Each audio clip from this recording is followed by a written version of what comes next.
Long before the first rays of dawn are seen in the Judean mountains, pious Jews make their way towards the Western Wall in preparation for the sunrise prayer service. King David wrote, "I wake the dawn," as if to say, the dawn does not wake me. 3,000 years later, his words live in the hearts of his people.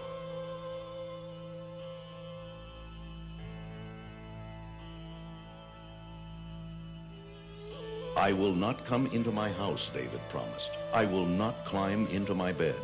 I will not give sleep to my eyes nor slumber to my eyelids until I find a place for God, a dwelling for the mighty one of Jacob." All his life, David sought to find this most sacred place and to build God's holy house in Jerusalem. For here, God would reveal his divine presence, and from here would rise the prayers of every Jew and the prayers of all mankind. It is here that Jacob had lain down to sleep and had dreamed of a ladder reaching to the heavens, and upon awakening from his dream exclaimed, "Behold, this is none other than the house of God, and this is the gate of heaven."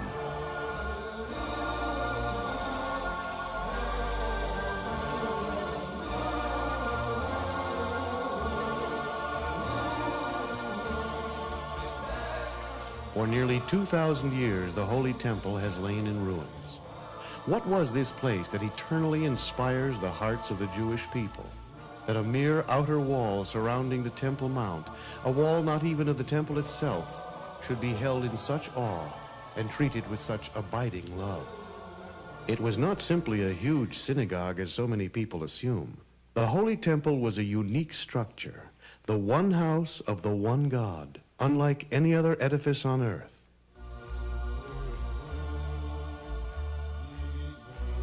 In the final chapter of Isaiah, God speaks, "The heavens are my throne and the earth my footstool. Where is the house that you would build for me? Where is this resting place?" And yet they built the impossible. They built a house for God. The Holy Temple was first built by King Solomon on the site established by his father David. The Temple of Solomon stood for 410 years, then was destroyed by Nebuchadnezzar, who led the Jews into exile in Babylon. 70 years later, the people were gathered back into the land of Israel, and the temple was rebuilt by Ezra the scribe under the benevolent protection of King Cyrus of Persia. Again, the temple stood as the center of Jewish life, this time for 420 years, through the desecration by the Syrian Greek armies of Antiochus and the subsequent rededication by the Maccabees, through the tyrannical reign of Herod, the ex-Roman slave who ultimately became king over the Jewish people. The paranoid King Herod assassinated the sages of Israel, all but Baba Ben-Buta, whose eyes he put out. Seized by terror and guilt over what he had done, he sought advice from Ben-Buta as to how he could atone for his monstrous sins. "You have extinguished the light of the world," Ben-Buta told him, "and so you must rekindle the light of the world by restoring and beautifying the Holy Temple." King Cyrus had prevented the Jews from rebuilding the temple in all of its original size and elegance. But now the repentant Herod restored much of its former glory. The Talmud teaches that one who never saw the temple as rebuilt by Herod has never seen a beautiful building. And the mystical teachings of Judaism say further that since the day the temple was destroyed, man has not seen at all. For with the destruction of the temple, the gift of sight that God gave mankind was dimmed. Seeing in its truest sense will not be possible until the Holy Temple is once and forever rebuilt. To understand something of the extraordinary greatness of the Holy Temple, we must go back to its beginnings, its first roots in the wilderness of Sinai during the 40 years that God led the Jews through the desert after the Exodus from Egypt. A portable sanctuary called the Tabernacle was built by Moses as an atonement for the sin of the golden calf, and in fulfillment of the scriptural commandment, "They shall make for me a sanctuary so that I may dwell within them." In this sanctuary, God's divine presence was miraculously revealed. As the Bible relates, when the clouds of glory descended upon the tabernacle, This was the signal for the children of Israel to rest from their travels and make camp. Then, when it was God's will that the tribes of Israel travel again, the clouds of glory would rise and depart, signaling the Levites to disassemble the tabernacle and the children of Israel to journey on. When finally the children of Israel entered the promised land, the tabernacle accompanied them. It stood in Gilgal for 14 years, then at Shiloh for 369 years, at Nob for 13 years, and in Gibeon for 44 years. Here is the hill at Shiloh today, thought to have been the site of the tabernacle. 430 years in all, the tabernacle wandered through the land of Israel, a princely bridegroom yearning and searching for a bride. By this time, David was king over Israel. It was intolerable to him that the divine presence should dwell in a temporary structure. David and the prophet Samuel looked deeply into the Holy Scriptures, in Deuteronomy and in the book of Joshua, and concluded that the chosen site had to be in the territory allotted to the tribe of Benjamin, in a place called Jerusalem.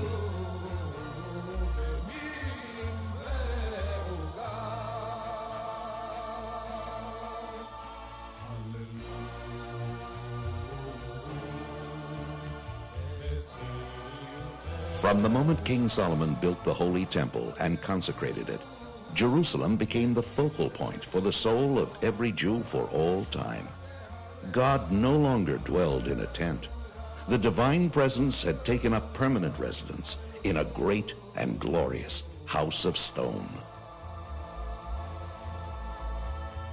The portable tabernacle was built primarily of overlaid wood and stretched cloth, both originating as plant life. But the temple had to be built entirely of stone. Since this was to be the permanent dwelling place of the godly light in this physical world, the light had to permeate the world down to its lowest aspect, inanimate matter, stone. Stones of all shapes, sizes, and qualities were utilized in the construction. The largest stone known to have been used weighs more than 400 tons.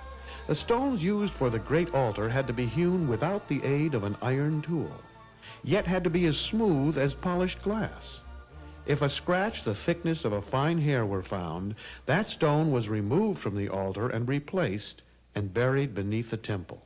An extraordinary series of miracles occurred during the building of the first temple. Throughout the 8 years of its construction, not one of the many thousands of laborers died or fell ill. But then, when the construction was completed, all the workers fell dead. And God spoke from heaven, saying that he would give them all their full reward in the next world, the eternal world. This so that the kings and rulers of other lands would not use these same workers for their own buildings and boast that those who built the house of God now work for us. The sages of Israel report in the Mishnah that the Temple Mount measured exactly 500 cubits by 500 cubits, which is approximately 1,000 feet by 1,000 feet. The great inner building of the temple was called the Heichal. It housed the portico, within it the sanctuary, and within it the Holy of Holies. The Heichal at its base stood 44 feet above the rest of the Temple Mount and rose to a height of 240 feet, equivalent to a modern-day 20-story building. The walls of the interior of the Heichal were lined with cedar wood and then overlaid with pure gold. Water reached the temple from underground in Jerusalem and through aqueducts from as far away as Hebron, a distance of more than 30 miles. Cisterns, pipes, and pools stored the water under the Temple Mount. An intricate system of subterraneous halls and vaults, passages and tunnels, a veritable underground city, was hewn out of the solid rock beneath the Temple Mount. The cavernous space between the ground above and possible graves beneath provided spiritual protection for the Jewish priests, who by scriptural law would become spiritually defiled in the presence of a corpse and temporarily forbidden to enter the temple.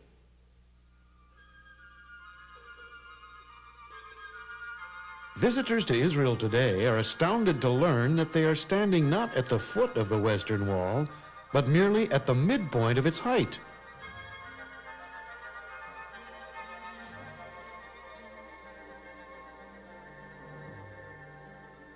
3 times a day the people pray. Look with favor, Lord our God, upon your people Israel.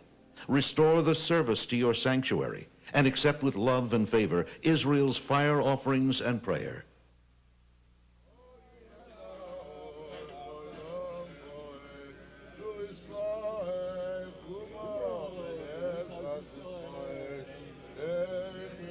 And at the precise moment the sun breaks over the horizon, the people praying the sunrise service step forward to recite the Amida, the 18 benedictions that forms the central prayer of every Jew.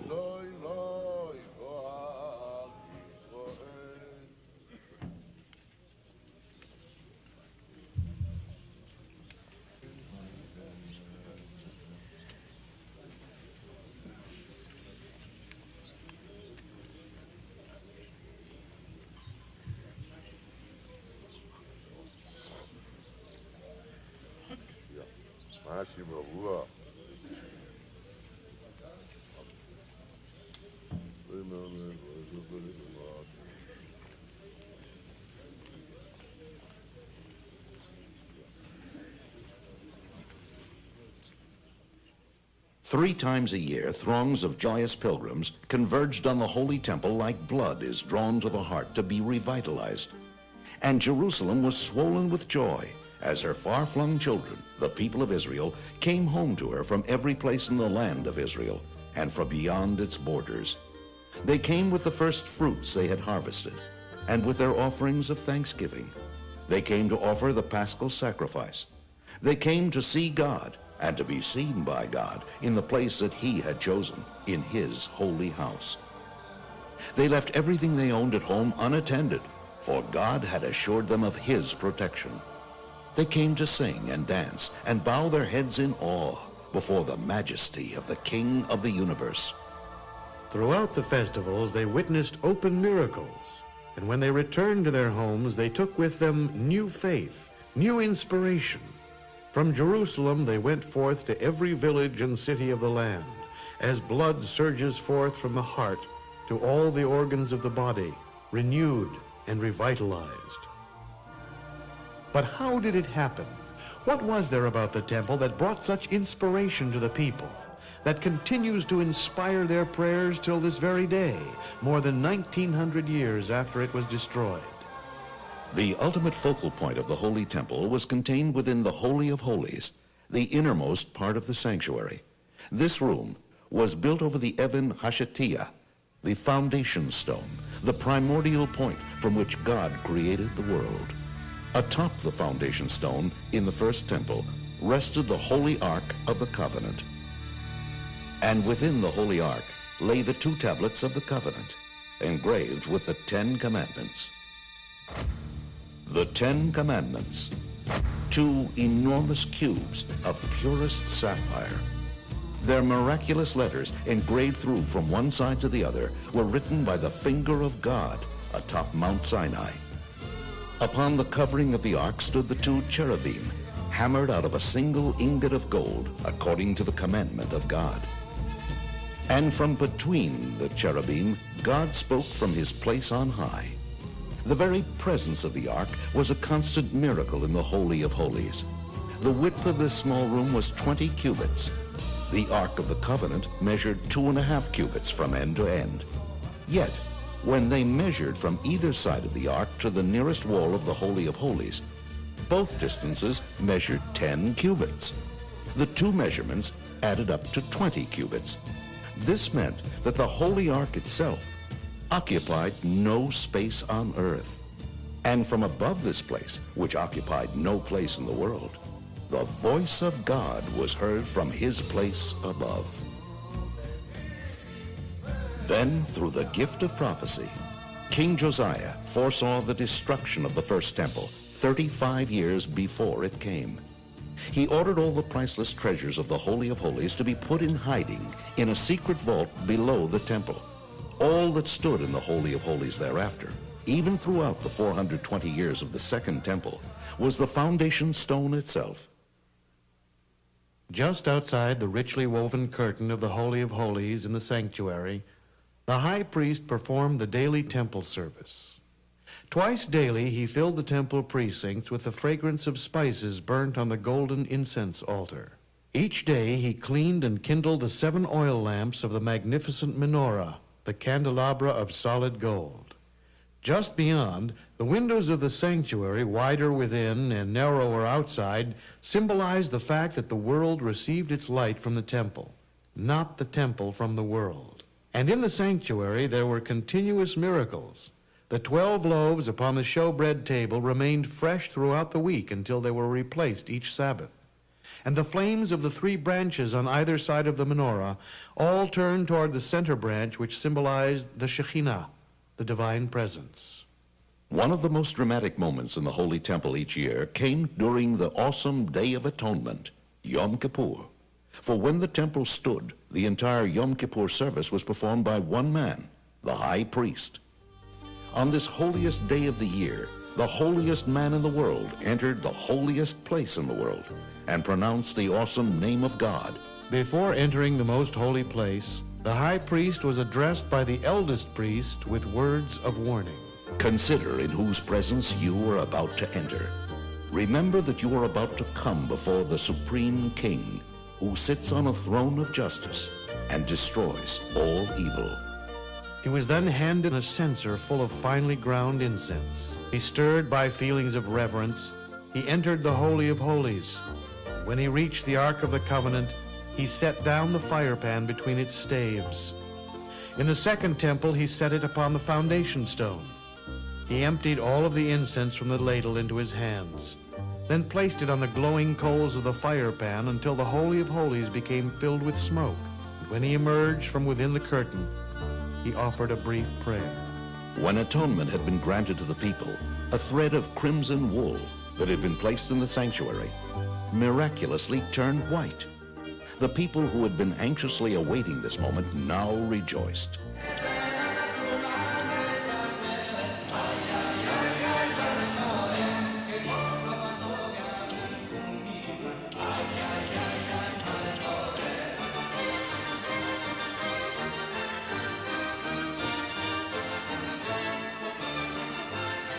Fortunate is the eye that saw all this when the sanctuary stood on its foundation. But when the ear hears of it, our soul grieves. Fortunate is the eye that saw the house of the living God. But when the ear hears of it, our soul grieves. And the Lord called to Moses and spoke to him from the tent of meeting, saying, Speak to the children of Israel, and say to them, If any man among you would bring an offering to the Lord, you shall bring your offering from the cattle, from the herd, and from the flock. In the courtyard that lay before the Heichal stood the great altar. From the soft earth here, God formed the body of the first man, Adam. And it was here that Noah came from Mount Ararat to offer sacrifices of thanksgiving to God after the floodwaters had subsided. But it was the binding of Isaac on precisely this same spot that is the inspirational source of the sacrificial altar. For it was here that God tested the faith of Abraham by commanding him to bring his son Isaac upon an altar. And then, when Abraham had demonstrated that he was prepared to surrender even his beloved son in humble obedience to God, a ram miraculously appeared, and Abraham was commanded to offer it as a substitute for his son Isaac. In the merit of Abraham, his children throughout the ages, by scriptural command, were permitted to offer animal sacrifices to God as atonement for sins, as free will offerings, and in order to become spiritually elevated. The sacrifice could be large or small animals, or pigeons, or doves, or if the person had limited means, even a modest gift of fine flour.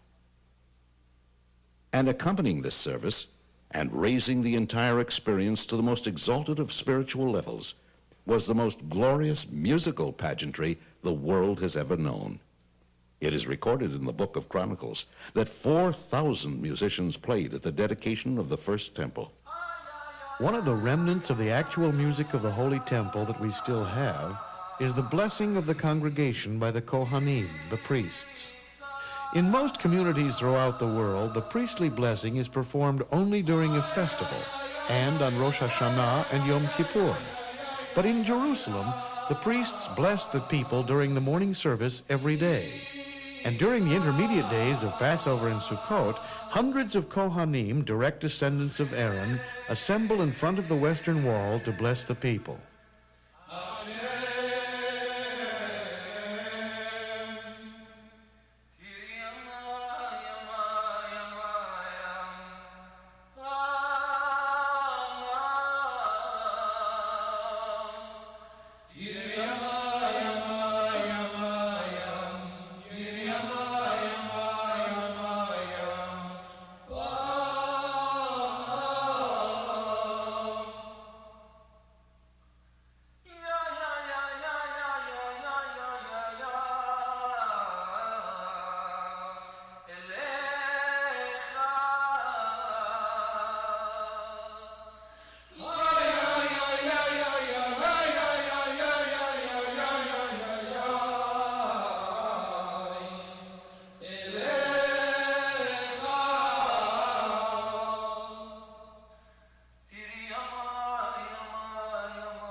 Just beyond the courtyard of the great altar was the chamber of hewn stone. In this domed hall convened the great Sanhedrin, the Supreme Court, to expound the Torah and judge the children of Israel.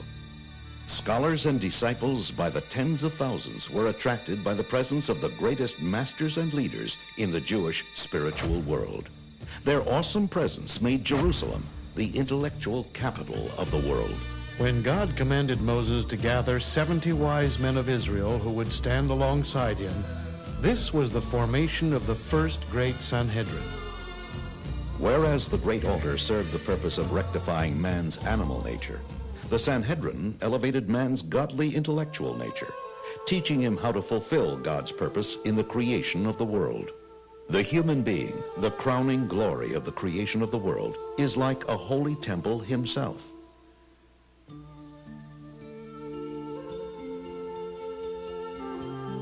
His intellect corresponds to the Holy of Holies, his love of God to the menorah, his sense of reverence to the table of the 12 loaves, his quality of mercy to the golden incense altar, his faith and trust to the basin and laver from which the priests washed and purified their hands and feet, his foundation and regal bearing to the great altar.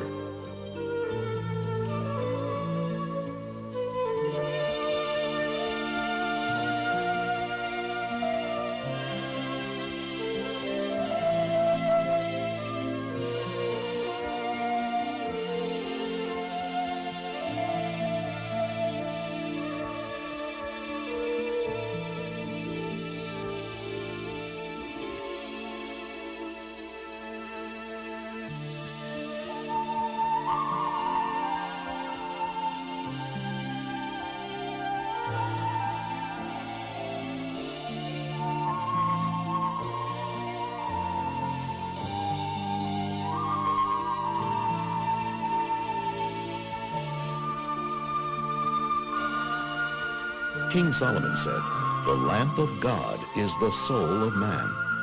Indeed, man is the vessel for the godly light in this world. By means of the 10 divine attributes which radiate in his soul, man has been granted the ability to perceive the divine, to transcend his earthly, mundane nature. Yet paradoxically, he is instructed to remember at all times that he is but dust and ashes and formed of the very earth. He is of the highest and lowest, striving to draw ever closer to his Creator, who constantly brings him forth into existence from absolute nothingness. And Jacob dreamed, and behold, a ladder stood upon the earth, and the top of it reached to the heaven. And behold, the angels of God were ascending and descending upon it. And behold, the Lord stood above it and said, I am the Lord God of Abraham your father, and the God of Isaac. And Jacob awoke out of his sleep, and he said, Surely the Lord is in this place, and I knew it not. And he was afraid and said, How awesome is this place! This is no other than the house of God, and this is the gate of heaven. Our sages teach us that when a person is praying, no matter where he is in the world, he should face Jerusalem. If he is in Jerusalem, he should face the site of the Holy Temple. If he is by the Holy Temple, he should direct his prayers to the space between the cherubim, the place of prophecy. And King David wrote, This is the gate of the Lord, in which the righteous shall enter. As for why the Western Wall has become the most cherished site of the Jewish people, it is because this outer wall of the Temple Mount was built from funds contributed by the poor. So precious were these gifts that God decreed his divine presence would never leave the Western Wall, even after his house was destroyed, even during the long, bitter years of exile. And when the Sanhedrin is once more called together by our righteous Mashiach, the Messiah, he will ascend to this place, rebuild the Holy Temple, and all the peoples of the world will come up to Jerusalem to pay homage to the Lord. The qualities and dimensions of the temple that Mashiach will build is the subject of the last 9 chapters of the book of Ezekiel. They describe in minutest detail the physical structure of the third temple, the eternal temple which will never be destroyed. Its construction will usher in the time of the final redemption, when peace and harmony between man and between man and God will reign forever. And when the Holy Temple is rebuilt, the Jewish people will once more be able to perform all 613 commandments of the Torah, for all but approximately 90 are dependent on the existence of God's house. And the other nations of the world, the children of Noah, will observe the doctrine of the 7 Noahide laws, and the fulfillment of the prophecy of Ezekiel will be seen by all. The remarkable and inspiring climax of the vision of Ezekiel appears in the 47th chapter, where the prophet reveals that from under the curtain of the Holy of Holies in the third temple, there will issue forth a fine trickle of water, no thicker than a thread. And this will become a new source of water for the world. By the time the trickle of water flows through the length of the Holy Temple, what was a trickle will have expanded till it is ankle deep. And then the trickle becomes a stream. And the stream will flow north to Yam Kinneret, the Sea of Galilee.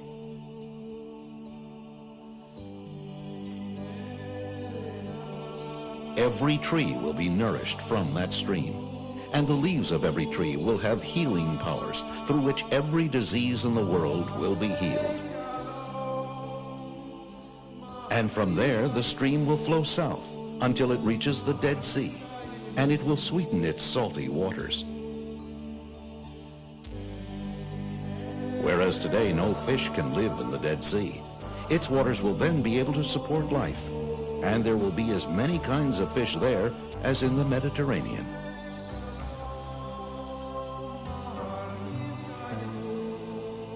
And the stream will then turn to the west and flow into the Mediterranean, and will sweeten its waters till they are drinkable. And through the Mediterranean, all the oceans of the world will be sweetened. But until the prophecy of Ezekiel is fulfilled, God has no house.